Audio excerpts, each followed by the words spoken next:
जय श्री कृष्णा मेरे प्यारे दोस्तों। जैसा कि प्रैक्टिकल डेट्स नज़दीक आ रही हैं और हमें अपनी फाइल्स और प्रोजेक्ट वर्क कंप्लीट करना है, इसीलिए मैं आज आप लोगों की मदद के लिए आप सभी के सामने एक वीडियो लेकर आया हूं, जिसमें मैं बायोलॉजी की एक्सपेरिमेंट एंड स्पॉटिंग फाइल आपको दिखाऊंगा, जो कि मैंने अपने क्लास 12th में प्रिपेयर किया है। चलिए हम देखते हैं हमारी एक्सपेरिमेंट एंड स्पॉटिंग फाइल।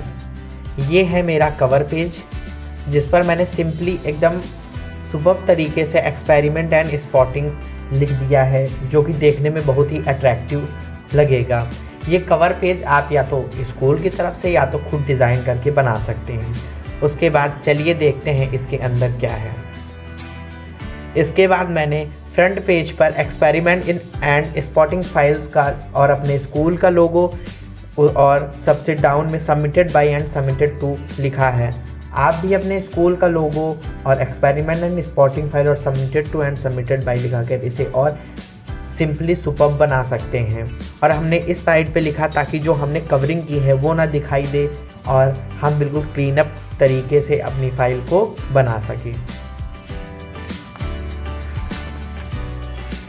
इसके बाद देखिए हमारा सर्टिफिकेट, जो कि हमने प्रिंट आउट निकलवाया है, जिसमें प्रिंसिपल मैम की और अपने क्लास टीचर की सिग्नेचर लगेगी। इसके बाद हमारा इंडेक्स है, जिसमें हम सबसे पहले अपने एक्सपेरिमेंट या स्पॉटिंग जो भी आप पहले लगा रहे हैं उसको हम उसी हिसाब से इसमें फिल करेंगे। हमने एक्सपेरिमेंट के पेजेस पहले लगाए हैं, जिसकी वजह से मैंने एक्सपेरिमेंट इंडेक्स में पहले भरा है, उसके बाद स्पॉटिंग। जैसा कि आप सभी लोग अपने सिलेबस के बारे में तो जानते ही होंगे, उसी अकॉर्डिंगली हमें ये फिल करना है। उसके बाद चलिए हम देखते हैं सभी एक्सपेरिमेंट। अब इस पेज से हमारे एक्सपेरिमेंट लग रहे हैं। हमें अपनी प्रोजेक्ट फाइल ऐसे बनानी है कि हमारा टाइम भी बच जाए और किसी को अट्रैक्टिव भी लगे। चलिए देखते हैं हम आगे के पेजेस। इसके बाद हमारा पहला एक्सपेरिमेंट है to study the germination of pollen grain on a slide.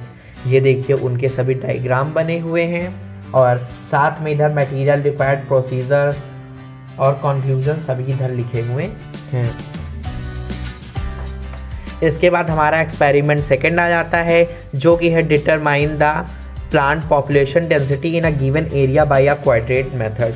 ये सब एक्सपेरिमेंट आपको अपने सब्जेक्ट टीचर के थ्रू दिए गए होंगे, फिर भी मैं आप सभी के लिए एक हेल्पफुल वीडियो ला रहा हूँ। ये देखिए उसके सभी प्रोसीजर, उसे कैसे कैलकुलेट करना है, उसका फॉर्मूला और एज अ सैम्पल ये दिए गए हैं। उसके बाद हमारे पास एक्सपेरिमेंट नंबर 3 आ जाता है, जो कि है to determine the plant population of frequency by a quadrat method.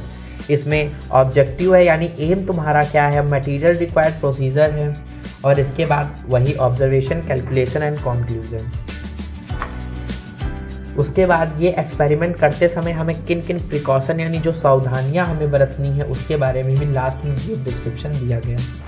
उसके बाद एक्सपेरिमेंट नंबर 4, जो कि एक बहुत ही पॉपुलर और बहुत ही इम्पॉर्टेंट, मोस्ट इम्पॉर्टेंट एक्सपेरिमेंट है, जो कि है to make a temporary acetocarmine stain amount of onion root tip and study the stage of mitosis. जैसा कि आप सभी लोगों ने कम से कम 3-4 बार तो एक्सपेरिमेंट ये वाला परफॉर्म भी कर लिया होगा।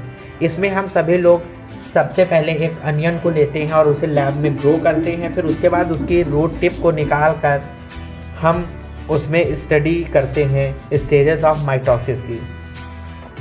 उसके बाद ये देखिए उसके डिफरेंस फेजेस दिए गए हैं, जिसमें सबसे पहले इंटरफेज आता है, फिर प्रोफेज आता है, फिर मेटाफेज, फिर एनाफेज, फिर टेलोफेज और साइटोकाइनेसिस स्टार्ट हो जाता है। वेरियस स्टेजेस ऑफ माइटोसिस, यानी उस रूट टिप में हमें कैसे क्या पहचानना है कि अब कौन सा प्रोसेस क्या हो रहा है, इसीलिए हम ये एक्सपेरिमेंट करते हैं। फिर एक्सपेरिमेंट नंबर 5 आ जाता है, जो कि बहुत ही इजी एक्सपेरिमेंट है, to test the isolation of DNA from a given sample. इसमें हमें डीएनए को आइसोलेट करना रहता है, क्योंकि हमें जिस पर वर्क करना है उसे सबसे अलग करने के लिए हम डीएनए आइसोलेशन करते हैं।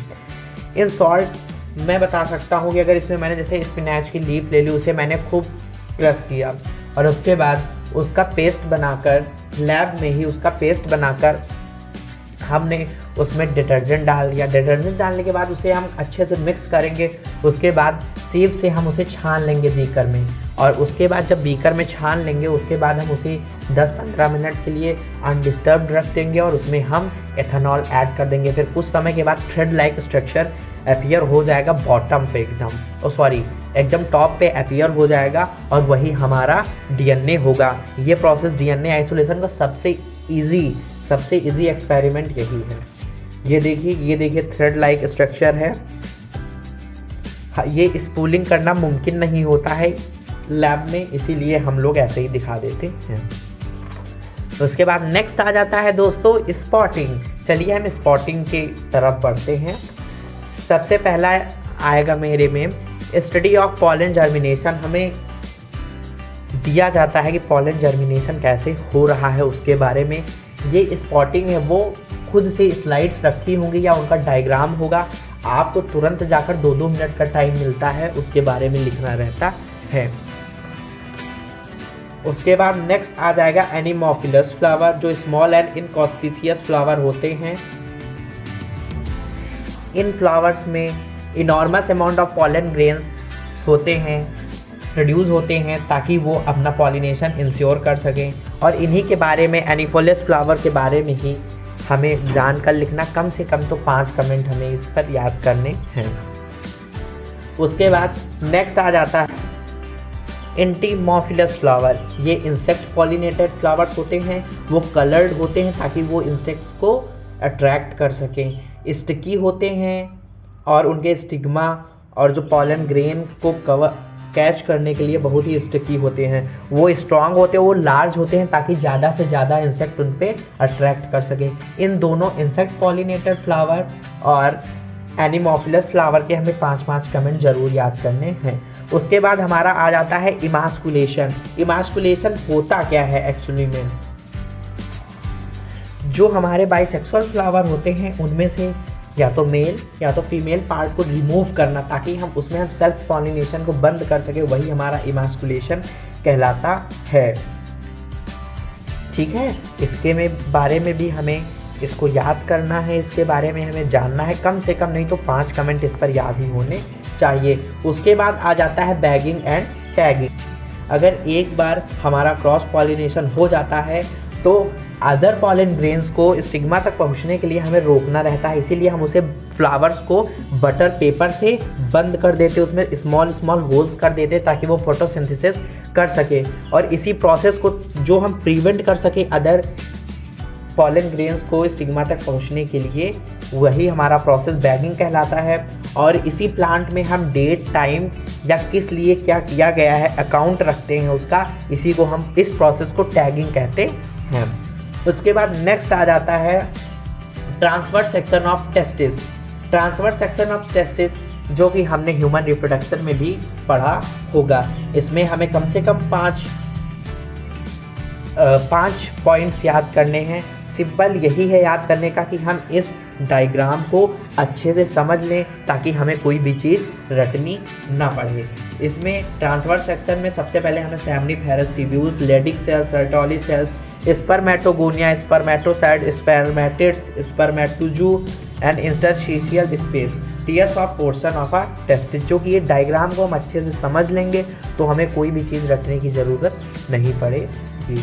उसके बाद नेक्स्ट आता है ट्रांसवर्स सेक्शन ऑफ ओवरी, जिसमें जर्मिनल एपिथेलियम होता है, टिल्का एल्ब्यूमिनम होता है, स्ट्रोमा होता है। बिल्कुल सिंपल से तरीके से इसे याद करना है कि ये कोई भी स्ट्रक्चर आप बना लीजिए। सबसे पहले प्राइमोर्डियल सेल्स होती हैं जो फीमेल के अंदर बाय बर्थ प्रेजेंट होती हैं लेकिन इनएक्टिव फॉर्म में। उसके बाद प्राइमोर्डियल सेल से प्राइमरी फॉलिकल्स डेवलप होते हैं, प्राइमरी फॉलिकल्स के बाद सेकेंडरी, सेकेंडरी के बाद टर्सरी फॉलिकल्स यानी प्राइमोर्डियल सेल, फिर प्राइमरी, फिर सेकेंडरी, फिर टर्सरी। जब टर्सरी हो जाएगा तो वो बिल्कुल मैच्योर हो जाएगा। फिर मैच्योर होने के बाद इसमें ग्राफियन फॉलिकल बन जाएगा। ग्राफियन फॉलिकल से जब LH हमारा हाई होगा उससे एवोल्यूशन होगा, ओवम अलग हो जाएगा। जब ओवम अलग हो जाएगा तो ये बेजान हो जाएगा, corpus luteum flower like structure बनने लगता है। यही हमारा प्रोसेस हो जाता है। सिंपल सा स्टेप है, आप लाइन बाय लाइन इसकी याद कर सकते हो। नेक्स्ट आ जाता है ब्लास्टुला, जो कि हमारे सेल में डेवलपमेंट करता, जो कि हमारे after fusion development of cell होता है, उसी को हम ब्लास्टुला कहते हैं।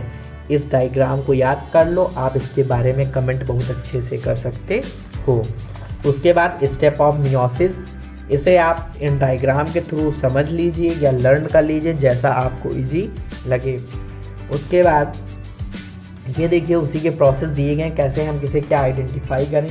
इसके बाद मेंडेलियन इनहेरिटेंस, जो कि अगर आप एक बार समझ लेंगे तो आई एम श्योर आप 100% इसे बहुत ही इजी वे में लेंगे।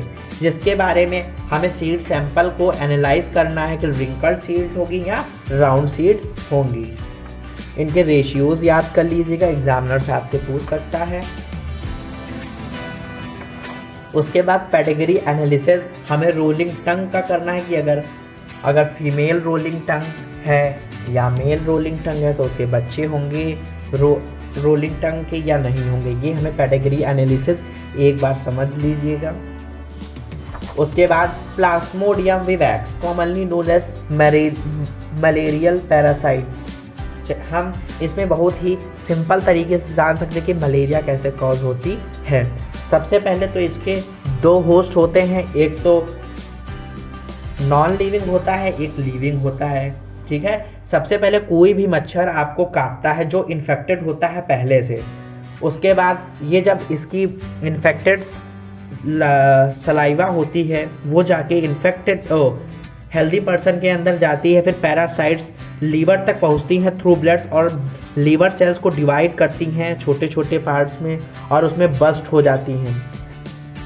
फिर जो पैरासाइट्स होते हैं, मतलब कि जो इन्फेक्टेड सलाइवा था वो बस RBC तक पहुंचता है और यही जो स्पोरोजोइट्स होते हैं वो हमें फीवर कॉज करते हैं जब कोई भी इन्फेक्टेड मॉस्किटो हमें काटता है। फिर उसके बाद ये RBC में होती हैं, फिर हमारे अंदर जब RBC में बस्ट हो जाती हैं और infect into new RBC, release parasite infect new RBCs, RBC burst हो जाता है और उसके बाद sexual stage gametocyte develops into RBC हो जाता है। फिर गैमेटोसाइट्स या तो फीमेल के पास चली जाती हैं या तो फिर वो अपने ब्लड में मिक्स हो जाती हैं। फिर उसके बाद जब कोई भी मॉस्किटो आता है काटता है, वो उसी इन्फेक्टेड पर्सन के ब्लड में जो हमारा स्टोर होता है उसका सेक्सुअल स्टेज गैमेटोसाइट उसे ले लेती हैं। फिर फर्टिलाइजेशन होता है मॉस्किटोज के गट में और उसके बाद फिर से हम फर्टिलाइज होता है, फिर वो किसी को काटती हैं, फिर इन्फेक्ट होता है। ये देखिए, और मैं एक खास बात बताऊं कि जो हमें मलेरिया होता है वो हमेशा फीमेल मॉस्किटो से ही होता है। चलिए, इसके बाद नेक्स्ट आ जाता है एस्कैरिस लिम्फियोक्वाइड्स, जिसे भी हमें हर चीज़ याद ही करनी है। उसके बाद ऑप्चूनिया कैक्टस आ जाता है जो कि एक जाइरोफिटिक प्लांट है। इसमें लीव्स नहीं होती हैं, स्पाइंस में बदल चुकी होती ताकि ये अपने आप को ट्रांसपिरेशन के लिए बचा सके। ये हमेशा डेजर्ट्स या वाटर जहाँ पे कम होता है वहाँ पर पाया जाता है। उसके बाद बबूलिया खियार आ जाता है, इसे भी ड्रॉट इंड्यूरिंग जाइरोफाइट होता है, इसे भी आप 5 कमेंट याद कर लीजिए। फिर उसके बाद कंगारू रैट आता है जो बोरोइंग रोडेंट होता है जो डेजर्ट्स में पाया जाता है। इसका स्ट्रक्चर ध्यान से देख लीजिए, कंगारू रैट के बारे में याद कर लीजिए। फिर जाइरोफिटिक एनिमल कैमल आ जाता है जिसका स्ट्रक्चर आप देख लीजिए। वैसे तो कैमल को सभी पहचानते हैं और इसके बारे में लिख लीजिए, ये तो बहुत ही ईजी है, हमेशा हम लोग याद करते हैं। उसके डंप होता है जिसमें वाटर स्टोर करता है, वो सीप ऑफ द डिजर्ट कहलाता है। वो अपने बॉडी में वाटर बचा कर रखता है, फैट अपने स्टोर करता है हम में, एक्सेट्रा। उसके बाद वेलिस्नेरिया आ जाता है जो कि सबमर्ज्ड फ्लावरिंग प्लांट है जो कि अंदर सब रूटेड रहता है। उसकी लीव्स थिन होती हैं विदाउट क्यूटिकल एंड स्टोमेटा। इसके बारे में भी इसे तो आपने sexual reproduction in flowering start में अच्छे से पढ़ा होगा। फिर वाटर हाइसिंथ आ जाता है, इसके बारे में भी आप पढ़ लीजिए। फिर एक्वाटिक एनिमल बोनी फिश, जो भी आपने क्लास 11 में पढ़ा था, उसके बारे में याद कर लीजिए। फिर उसके बाद एक्वाटिक एनिमल वेल के बारे में कौन नहीं जानता, लेकिन फिर भी एक बार देख लीजिएगा। उसकी बॉडी स्ट्रीमलाइन होती है जो कि स्विमिंग में मदद करती है। हैंड लिम्स एब्सेंट होते हैं, 4 लिम्स मॉडिफाइड होते हैं। फिर उसके बाद मैंने सबसे लास्ट में अपना सिलेबस लगा दिया है ताकि मैं उसी के हिसाब से अपने प्रैक्टिकल को प्रिपेयर कर सकूं। एक मेजर एक्सपेरिमेंट होगा 5 नंबर का, मार्क्स डिस्ट्रीब्यूशन इवैल्यूएशन स्कीम, और उसके बाद स्लाइड प्रिपरेशन होगा, यानी जो जिस हिसाब से मैंने किया है उस हिसाब से मैंने अपना मार्क्स डिस्ट्रीब्यूशन किया है। उसके बाद लिस्ट ऑफ एक्सपेरिमेंट, यानी इतने एक्सपेरिमेंट हमारे सिलेबस में हैं, ये देखिए, और हमारी स्पॉटिंग कितनी है, और इसके बाद मेरी फाइल ख़त्म। आप भी ऐसी सुंदर फाइल बना सकते हैं। Thank you. आपका प्रैक्टिकल अच्छा हो। All the best for your practical exam. Do the best in your exams. Thank you.